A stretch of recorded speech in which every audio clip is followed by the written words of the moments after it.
Hello everyone, how's it going? Nick Gardener. I've been plopped today because I've got lots of leaves this week. Going to add it to the compost. Not too much grass clippings, but around the plot here, I'll show you down here, there's quite a few long bits of grass. So I've got the mower and I've cut, a decent strip so far. And I'm going to use that to mix in with the leaves to get a good compost. So spin you around. Yeah, I've had a good few questions saying, I don't know how to get the compost hot. But basically, this time of the year is the best time to do it because it's, although we're coming into winter, it doesn't really make much of a difference if you can get the mixture right. You want about 60% leaves and 40% grass clippings. Ideally, you want to mow it all up so it's as fine particles as possible. But if you've got a compost bin which is made from 4 pallets like mine, or you've got a massive setup which is made from, I don't know, about 12 pallets all in all, and odd bits and pieces. But yeah, this is just leaf mould, obviously going to be in here, and carbon source for next year if I need it to mix in with grass clippings. Yeah, and this is just a mixture really of leaves, grass clippings, any weeds, old kitchen scraps and what have you. Basically anything that was alive in it. But this time of year, if you want to get it hot, leaves and grass clippings mowed up is absolutely best way to do it. Adding urine, coffee grounds, manures, even a couple handfuls of blood fish and bone or chicken pellets, anything like that. But yeah, collected lots of leaves this week, so I've got 2 big green bags, and these are absolutely ram-packed full. When I put the leaves in there, I actually get in the bag and squish it down as much as possible. So there's way more in there than what you think. It's not just light and fluffy, it's all compacted. So these 2 bags here, the big green ones, are ones that I've just collected and they haven't been mowed up.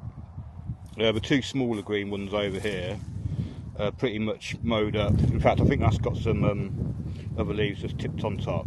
But most of these ones in here have been mowed up with a little bit of grass clippings.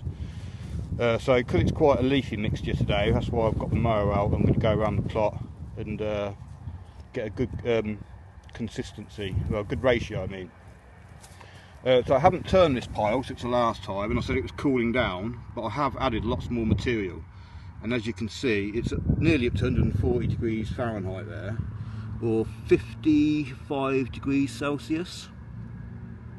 So yeah, if you just get as much material, at least metre by metre by metre cube really, then that's going to get your pile really nice and hot.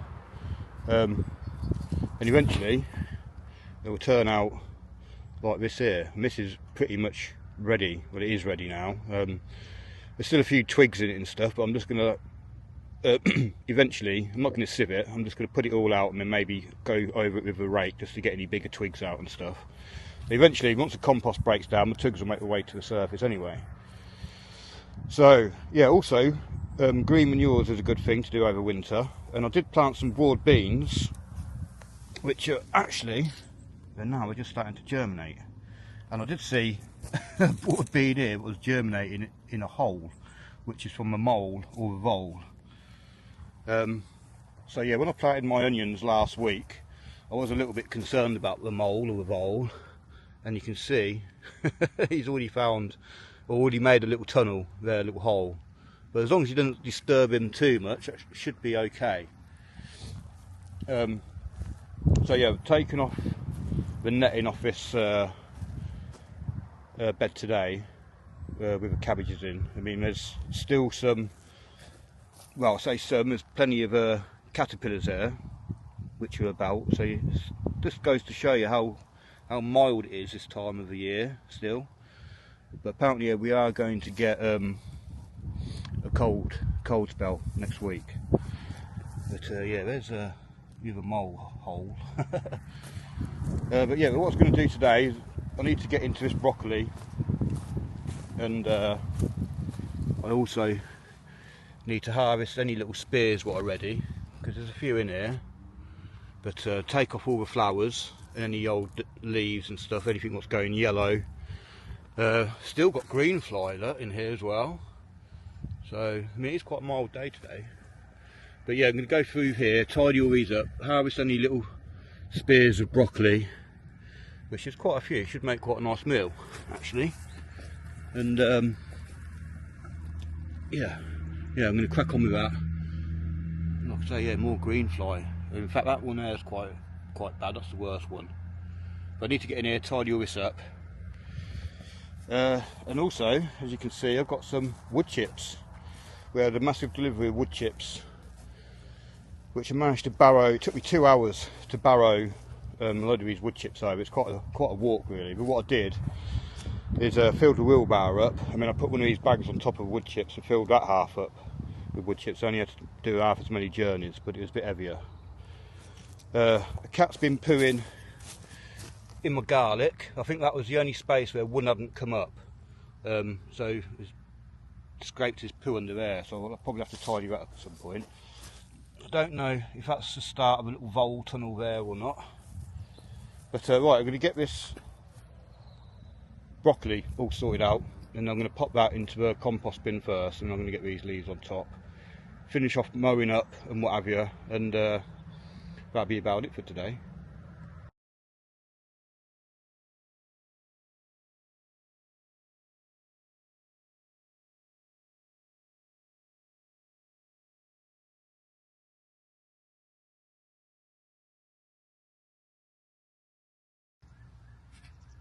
Right, that's got the broccoli kind of tidied up.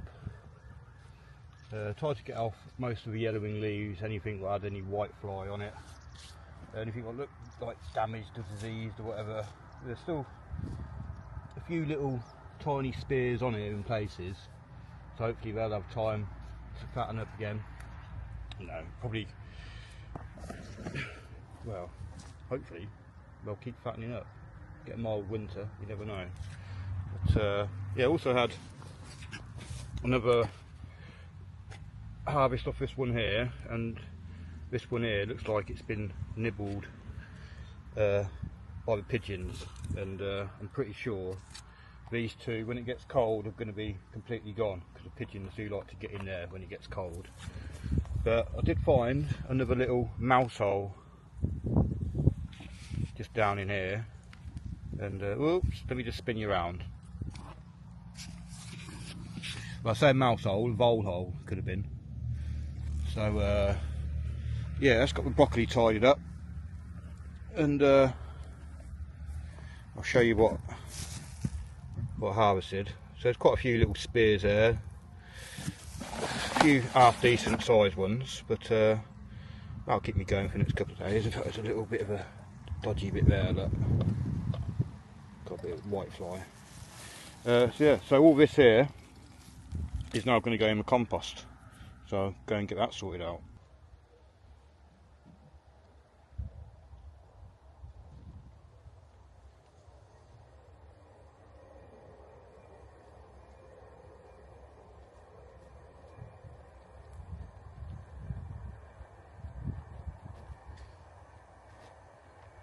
Okay, so pop the broccoli in. Just going to make sure, get some water. Those leaves are quite dry, well collected. I'm going to give this a whole watering can here, and then once I put all the leaves on, I'll put at least another watering can load on. So the bacteria need moisture. Right, so that's got that first one.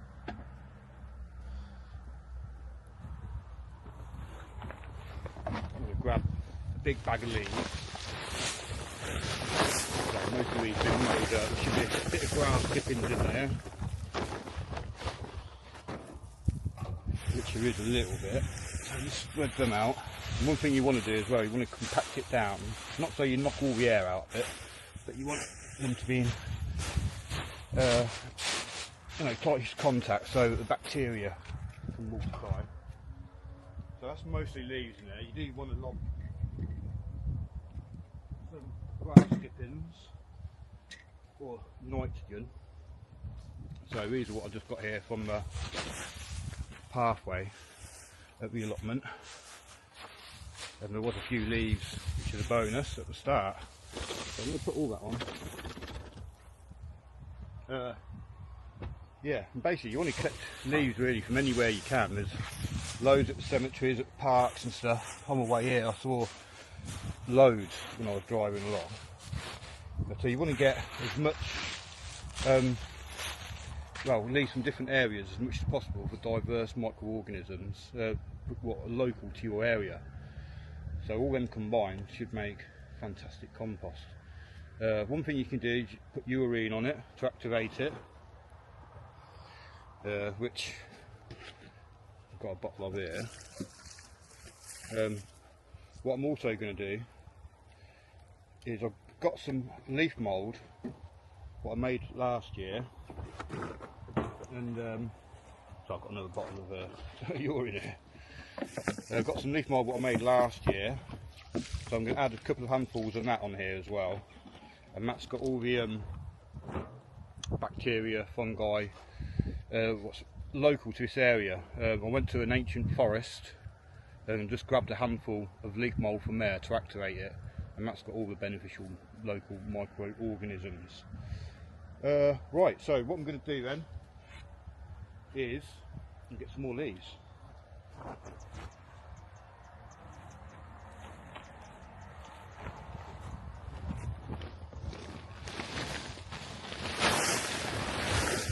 So I've got a mixture of leaves here, like I say. Some of them are wisteria leaves, some are sycamore, some are from sweet gum, some are from ash trees and oak trees.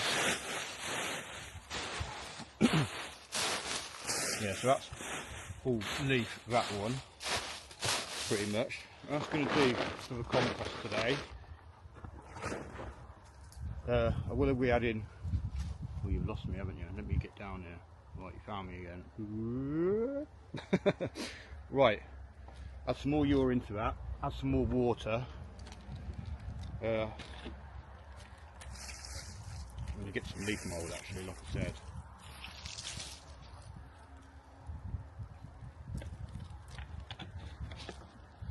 And some more water on that.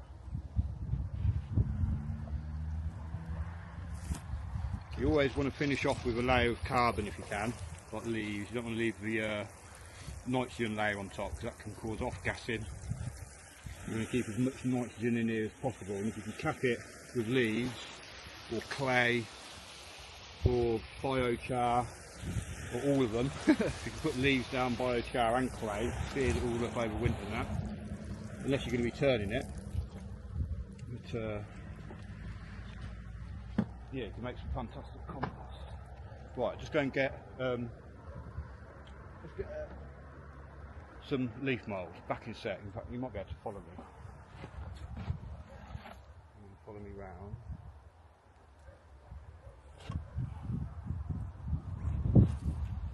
So anyone really looking to get a decent vlogging camera, I would highly recommend getting DJI. Oh, you're not going to follow me all around. I'm just going to go to here. Get some leaf mould out of this bin here.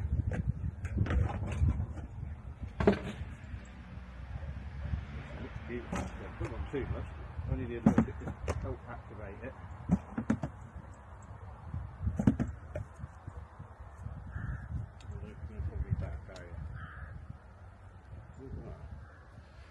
Right, basically, just got some beautiful leaf mould which I've made last year, well, collected last year and still making. It's not 100% broken down yet, but it's got a few worms in it. All you need really is like a thimble full. That's probably got more bacteria and fungi in it than what you need. Yeah, so just need that just to help activate it really. And right, I'm going to put the lid on that, which will help keep any moisture out, or excess moisture, help keep the heat in. Now what I'm going to do is to do the same with the leaf mould bin, just top it up with some leaves. In fact, what I'm going to do is, no, I don't need to jump on this because I'm going to weigh it down with some bricks. Right then, so I've got the leaf mould ready. Found a bit of rubbish in there actually. I've got a couple of cans of water to pop on there for the moisture level. I'll spin you around. So I've put some leaf mould in here just to help activate it. Like I say, this is what I collected last year, and yeah, I collected loads and loads. It started off in a ton bag, and I transferred it, sorry, over a couple of times into the Daleks, and then it all fitted into this one. So it's probably about 200 litres of leaf mould there. So hopefully you're going to get roughly that much again for next year. So I'm going to empty the leaves into here.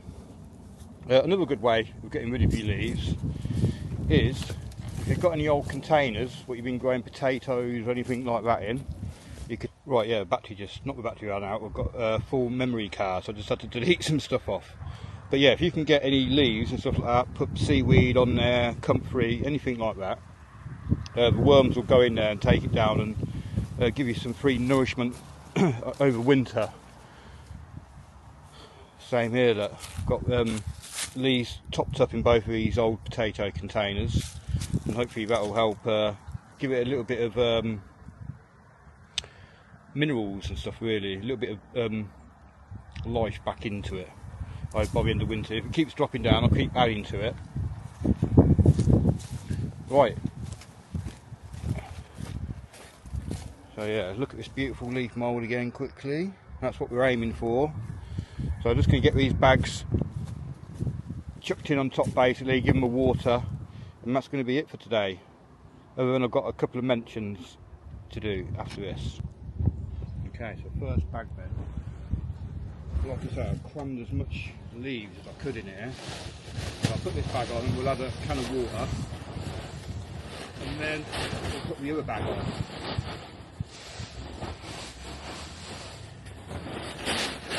So yeah, so there's the right mixture of leaves in here. I can see a lot of the yellowy Acer campestre leaves, the field maple, a few oak in here and that.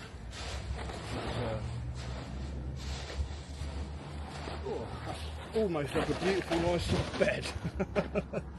Right, let's get some water. Whoa. It'll fall over. So yeah, leaf moulds are slow decomposition with fungi mainly, and compost is mostly with bacteria, and if you can, hot composting with thermophilic bacteria, or is it mesophilic bacteria and cyclophilic bacteria, but so it's two different processes really. That's why leaf mould can take, you know, 2 to 3 years, depending on, you know, what sort of leaves you've got, if you've mowed them up or anything like that. But if you can get loads, maybe add some worms to it as well,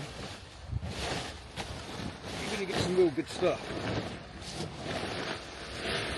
Well, this has been mowed up as well actually. There's a little bit of grass clippings in here, not a massive amount. There's a couple of grass there every week, so it's quite short.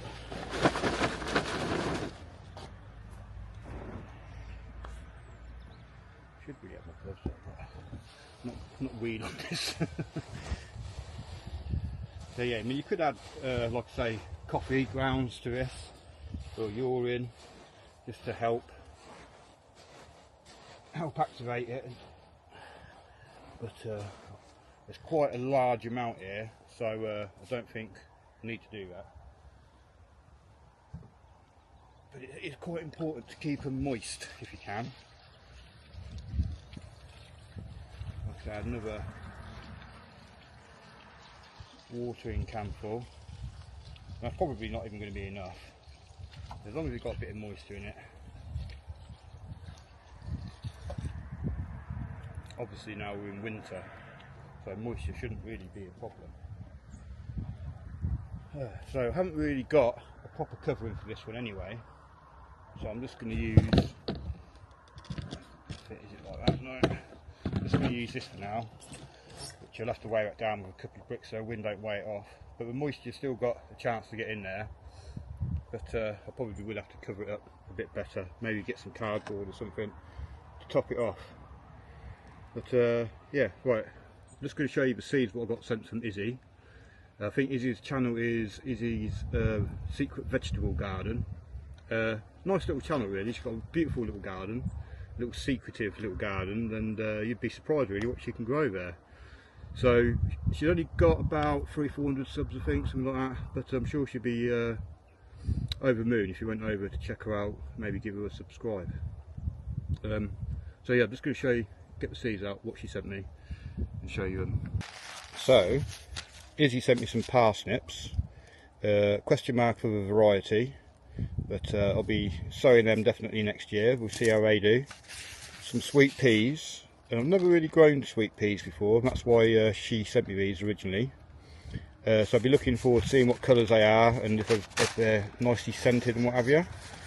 So hollyhocks, I've got some hollyhock seeds from Ali as well, so I'm definitely going to have to get these into some pots soon. It'll be interesting to see what colour they are as well. And some Monge 2 dwarf. So I've got some Monge 2, well, sugar snap, which are tall ones, so it'd be interesting to see what these dwarf ones are like. And I'd like to say thanks again, Izzy, for sending me those. Also, Ali D sent me some onion seeds the other week. I did mention it in my last video, but I didn't have the seeds with me to show it. So she sent me some Kalsay onion. There's supposed to be a mammoth sweet cooking onion that holds the world record for largest onion at over 15 pounds. So I'll be doing that for the competition, but probably won't start it till January, unfortunately. Unless, you know, get my act together, do it before. Wind's just picked up, so I hope everything doesn't blow away. And got some onion redbeard, so they look quite nice, and I'm probably going to sow them in January as well. So thanks again, Ali D. I'll put both the links to the channels in the description. So yeah, hope you got something from the compost video. Just basically get as much grass and leaves as you can and bang it all in as much bigger area as you can, and you shouldn't have, sorry, let me spin you around. You shouldn't have any problems in getting it hot, really. Get the moisture levels right. If it's not heating up and you think it's too wet, do the squeeze test. If you've got more than a couple of drips of moisture coming out, add more carbon to it. If you do it's not heating up and it looks too dry, obviously add more moisture to it, or add grass clippings. That's another good way. Like I say, coffee grounds, manures, anything like that really. Anything what was alive, kitchen scraps, eggshells. You don't want to be popping cat poo or dog poo in it or anything like that, but animal poo, like guinea pig and rabbit, chinchilla. Yeah, any of that sort of stuff's really good. Wood chips is good, but it takes a long time to break down. If you want to get it hot quick and fast, leaves and grass clippings, anything that's small and get hot quick. But I hope you got some tips on that. Anyway, if you've got any questions, please leave it in the comments. I always forget something. So thanks a lot for all my subscribers, new and old, and yeah, give a thumbs up or thumbs down for the interaction. Thanks a lot. Goodbye.